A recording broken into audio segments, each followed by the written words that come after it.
I don't think there is a single person in boxing who hasn't looked at that corner work and thought that it was completely detrimental to Tyson Fury. It essentially cost him the fight, really. Essentially cost his boy, the undisputed world title. So I expect there to be big changes for Fury's corner. So on May 18, when Oleksandr Usyk took Tyson Fury's WBC heavyweight world title and completed the 4-belt collection, the first time that's ever been done, the first time there's been an undisputed for 25 years, the assumption was that those belts would be fragmented very quickly.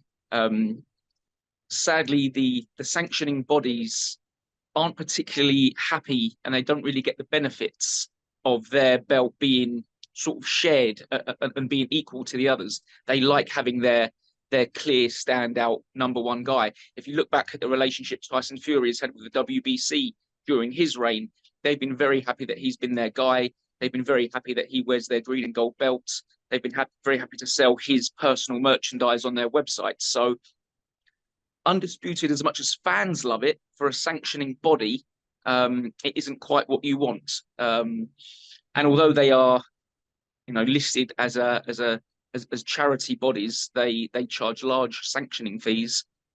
So when fighters pay them for a long time, they're doing it because they want to crack at the world title. And Filip Hrgović has been the mandatory for that IBF red and gold belt for, I think, almost 2 years, and has constantly been delayed and held and pushed back, and made promises. He had a very easy fight out here a little while ago against Mark Demore that only lasted 1 round. That was essentially a sweetener just to keep him on hold so that the 4-belt fight between Fury and Usyk could happen. The assumption was that as soon as the Fury and Usyk first fight was over, that the IBF would step in and strip Usyk, or the winner of that red belt. And that on June the 1st, Filip Hrgović and Daniel Dubois would fight for the vacant belt.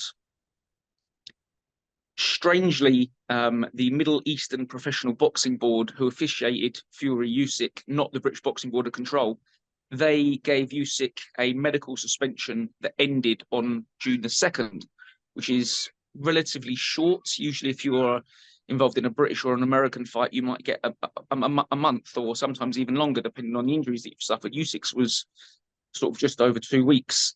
And you're not allowed to be stripped of your belt while under a medical suspension. So at the moment, it seems that Usyk can't be stripped until June the 2nd. Yeah, I think it was an incredible fight. I think it was incredibly.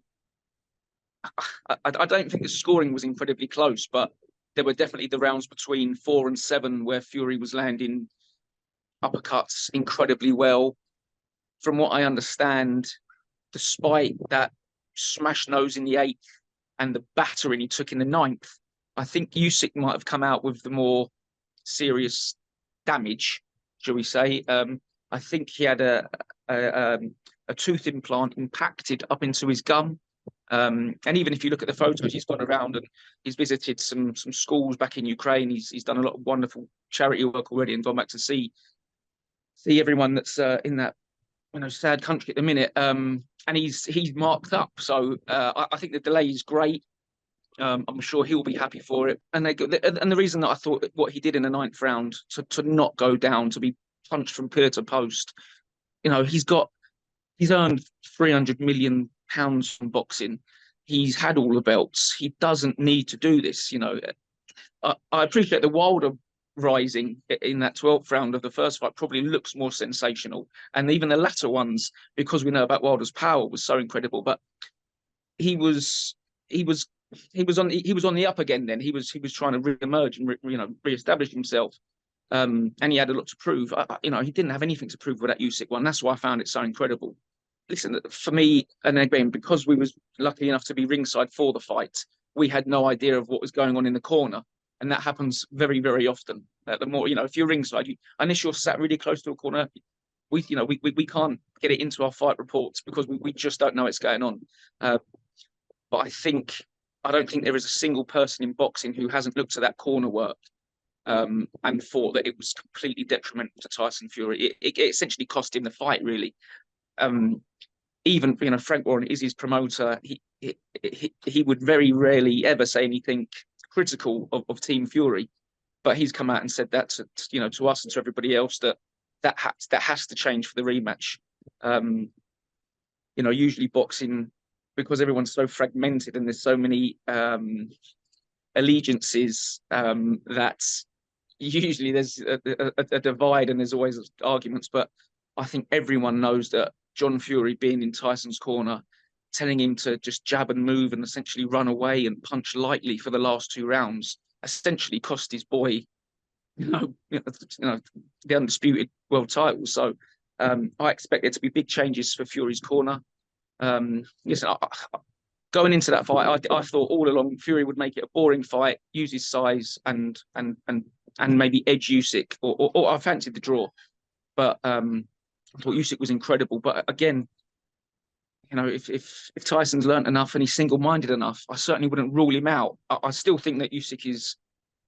I just think his ability and his mindset, I can't see him losing, to be honest. But there's I certainly wouldn't rule Tyson out. I think it's an incredibly close fight, and yeah, if he can make one big, it's a drastic change, but if he can essentially get his dad as far away from his corner as possible, you would give him another great chance of getting revenge, because Usyk is a boxing freak.